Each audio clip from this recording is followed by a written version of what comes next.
السلام علیکم خواتین و حضرات۔ آج مرزا غالب کی جس غزل پر ہم بات کریں گے اس کا پہلا شعر ہے: رخ نگار سے ہے سوز جاویدانی شمع زندگانی شمع۔ رخ کہتے ہیں چہرے کو اور سوز کہتے ہیں جلنے کو، جاویدانی کہتے ہیں، ویسے تو جاویدانی کا مطلب ہوتا ہے ہمیشہ رہنے والی، لیکن یہاں جاویدانی سے مراد انہوں نے لی ہے چمک، اور آتش گل کا مطلب ہے وہ آگ جو پھولوں سے لگ جائے، لیکن پھولوں سے آگ نہیں لگتی، تو ان کے کہنے کا مطلب یہ ہے کہ سرخ پھول۔ آب زندگانی شمع، آب کہتے ہیں پانی کو، اور زندگانی شمع یعنی شمع کی زندگی۔ آتش گل سے مراد ویسے تو پھول کی آگ ہے، لیکن یہاں پر جو غالب نے اشارہ کیا ہے وہ محبوب کی جو گالوں کی یا رخسار کی سرخی ہے، اس کو انہوں نے تشبیہ دی ہے آگ سے، یعنی ان کے محبوب کے جو گال ہیں وہ بہت سرخ ہوتے ہوں گے، تو انہوں نے اس کو آگ کہہ دیا۔ کہتے وہ یہ ہیں کہ شمع میں جو ایک مستقل ایک سوز اور جلن ہوتی ہے وہ محبوب کے رخسار کی وجہ سے ہے۔ یہی آتش گل ہے جو شمع کے لیے آب حیات بن گئی، یعنی دوسرے لفظوں میں یہ کہنا چاہتے ہیں کہ محبوب کے جو گالوں کی سرخی ہے اس کی وجہ سے ہی شمع میں روشنی ہے۔ ظاہر ہے کہ آگ بھی سرخ رنگ کی ہوتی ہے اور جو محبوب کے گال ہیں وہ بھی سرخ رنگ کے ہیں، تو وہ یہ بتا رہے ہیں کہ جو شمع کی جو روشنی ہے اس کا سبب ہمارے محبوب کے سرخ رنگ کے گال یا رخسار ہیں۔ شعر کا ایک پہلو یہ بھی ہو سکتا ہے کہ محبوب کے حسن پر حسد کی وجہ سے شمع میں جلن پیدا ہو گئی، یعنی اس کے جلنے کی وجہ جو محبوب کا یا ہمارے معشوق کا رخسار ہے اس کا حسد ہے۔ اور دوسرے مصرعے کا مطلب اس صورت میں بھی وہی رہے گا جو بیان ہو چکا ہے، یعنی یہی رخسار جسے آپ اس کی نرمی اور اس کی کشش کی وجہ سے بہت ہی آگ سمجھنا چاہیے، شمع کے لیے آب حیات بن گیا ہے۔ شعر دیکھیے کہ زبان اہل زباں میں ہے مرگ خاموشی، یہ بات بزم میں روشن ہوئی زبانی شمع۔ اب اس میں اہل زبان جانتے ہیں کہ اس محاورے میں موت جو ہے وہ چپ ہو جانے کا نام ہے، یعنی حقیقت سے مجلس میں شمع کی زبانی اور جو زبانی روشنی دکھائی دی۔ شعر میں بس نقطہ اتنا ہے کہ شمع کے بجھنے کو خاموش ہو جانا بھی کہتے ہیں، جس طرح چپ ہو جانے کو موت کہتے ہیں، اسی طرح شمع کا بجھنا اس کے لیے موت ہے، لیکن وہ روشن ہو تو اسے زندہ مانا جاتا ہے اور محفل اس کی روشنی سے فائدہ اٹھاتی ہے۔ تو یہ حقیقت بھی شمع نے بزم روشنی سے آشکارا کر دی۔ اگر وہ روشن نہ ہوتی اور بجھ جاتی تو بزم میں اسے جگہ ہی نہ ملتی۔ مرگ خاموشی، بزم، روشن، شمع کی مناسبت، یہ بہت ہی اپنی جگہ پر خوبصورت الفاظ وہ لائے ہیں، تو اس کی مزید تشریح کرنے کی کوئی ضرورت نہیں ہے۔ شعر دیکھیے کہ کرے ہے صرف با ایمائے شعلہ، کرے ہے صرف با ایمائے شعلہ قصہ تمام، بطرز اہل فنا ہے فسانہ خانی شمع۔ ایما کا مطلب ہوتا ہے اشارہ، اور قصہ تمام کا مطلب ہوتا ہے ختم کر دینا، اور بطرز کا مطلب ہے کی طرح۔ بطرز اہل فنا کا مطلب ہے جو فنا ہو جانے والے لوگ ہیں ان کی طرح، اور فسانہ خانی شمع یعنی شمع کا قصہ جو ہے وہ ختم ہو جاتا ہے۔ دیکھیے شمع صرف شعلے کا اشارہ پاتے ہی اپنا قصہ تمام کر دیتی، یعنی جل بجھتی ہے۔ گویا شمع کی جو وہ ہے افسانہ خوانی میں بھی اہل فنا کا سا طریقہ ہے۔ جس طرح جو ہمت والے لوگ ہیں وہ عشق حقیقی کی لو لگا کر فنا فی الذات ہو جاتے ہیں۔ فنا فی الذات کا مطلب یہ ہے کہ اپنی ذات کو ختم کر دیتے ہیں۔ تو اسی طرح شمع شعلہ کا اشارہ پاتے ہی سر سے پاؤں تک پگھل کر ختم ہو جاتی ہے۔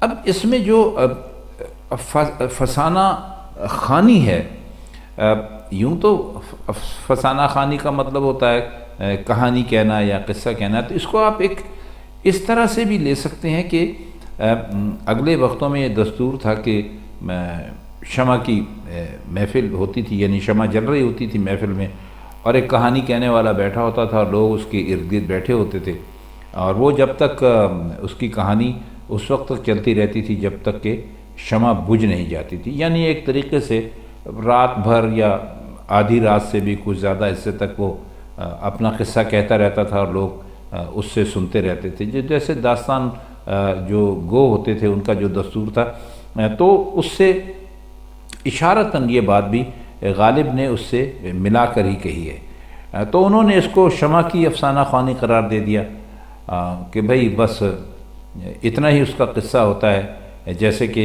اللہ کی راہ میں اپنے آپ کو اپنی ذات کو ختم کر دینے والے لوگ ہوتے ہیں کہ بھئی بس ان کو آگ لگی اور وہ ختم ہوا، تو اسی طرح شمع کا شعلہ جو ہے وہ اشارہ پاتے ہی سر سے پاؤں تک پگھل کر ختم ہو جاتا ہے۔ تو یہاں قصہ اور فسانہ خوانی کی جو مناسبت ہے وہ ظاہر ہے، اس کی مزید تفصیل کی ضرورت نہیں ہے۔ غم اس کو حسرت پروانہ کا ہے اے شعلہ، تیرے لرزنے سے ظاہر ہے ناتوانی شمع۔ لرزنا آپ جانتے ہیں کسے کہتے ہیں، کانپنے کو کہتے ہیں، اور ناتوانی کہتے ہیں جس کے اندر طاقت نہ ہو۔ تو حسرت پروانہ کا مطلب ہے کہ پروانے کی حسرت ہے، آپ چاہتے ہیں کہ پروانے اس کے اوپر آئے، تو یہ اس میں جو شمع کا شعلہ ہے اس کو خاص طور پر وہ مخاطب کر کے اس سے بات کر رہے ہیں۔ تو آپ نے بھی اکثر دیکھا ہوگا کہ موم بتی جلائی جائے تو اس کی جو لو ہوتی ہے، یعنی جو اس کا شعلہ ہوتا ہے، وہ آپ کو تھوڑا سا کانپتا ہوا دکھائی دیتا ہے، یعنی کبھی ایسا نہیں ہوتا جیسے کہ ہم بجلی کی کوئی روشنی جلاتے ہیں تو وہ ایک طرح سے جلتی رہتی ہے، یکساں ہوتی ہے، لیکن موم بتی جب آپ جلائیں یا چراغ آپ جلائیں تو جو اس کی لو ہوتی ہے، یعنی جو اس کا شعلہ جل رہا ہوتا ہے، وہ تھوڑا سا ہلتا ہوا ہوتا ہے، تو اس کو انہوں نے لرزاں کہا ہے، یعنی کانپتا ہوا، تو اسے شعلے کا انہوں نے لرزنا قرار دیا۔ تو کہتے ہیں کہ اے شعلے تیرے لرزنے سے ظاہر ہے کہ شمع بے حد کمزور ہو گئی ہے، بے حد ناتواں ہو گئی ہے۔ پھر خود ہی اس کی وجہ بھی بیان کر دی کہ اسے پروانے کی حسرت کا غم کھا گیا، وہی غم اس کی کمزوری کا سبب بنا۔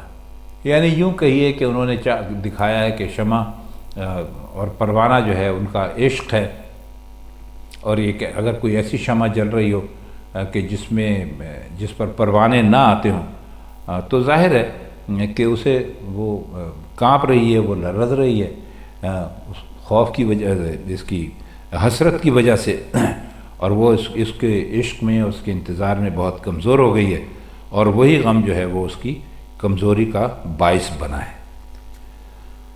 شعر دیکھیے کہ تیرے خیال سے روح احتزاز کرتی ہے، بجلوہ ریزی بادو بپر فشانی شمع۔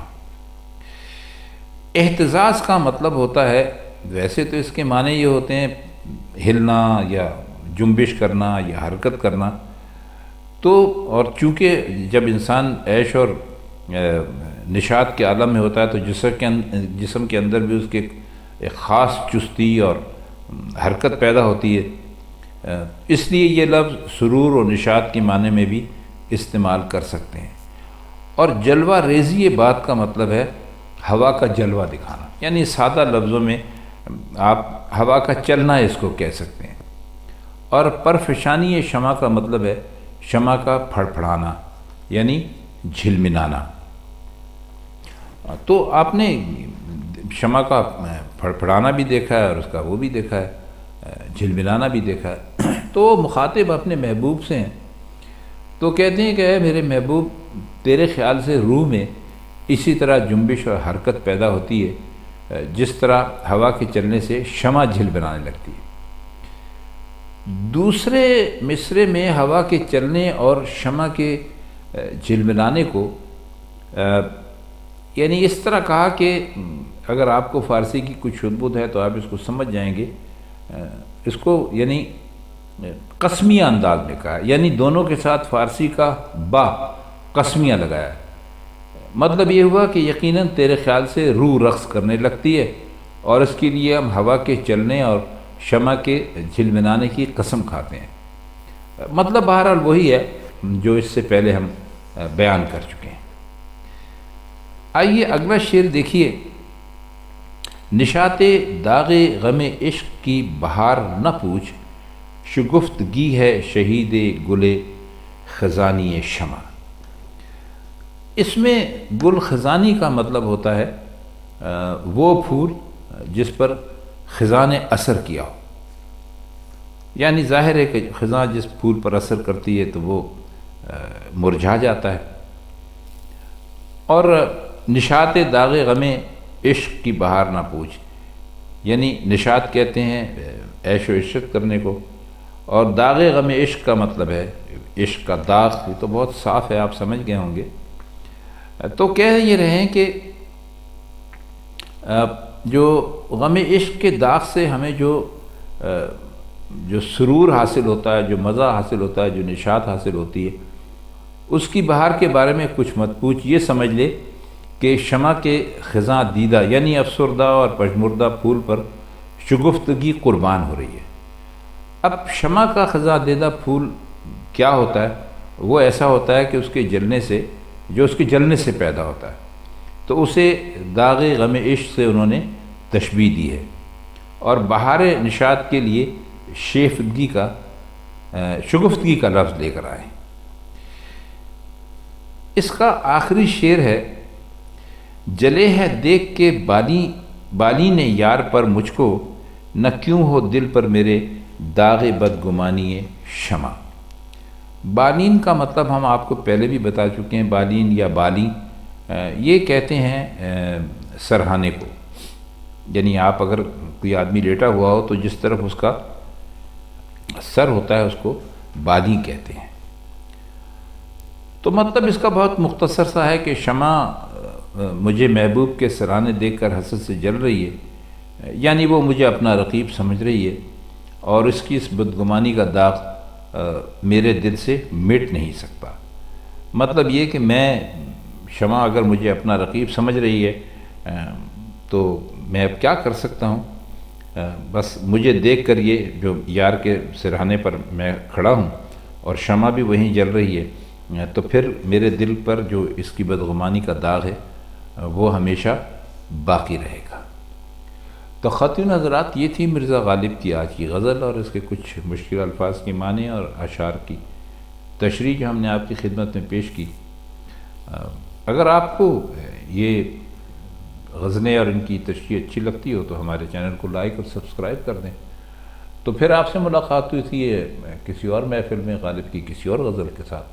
تب تک کے لیے ہم چاہتے ہیں آپ سے اجازت۔ خدا حافظ۔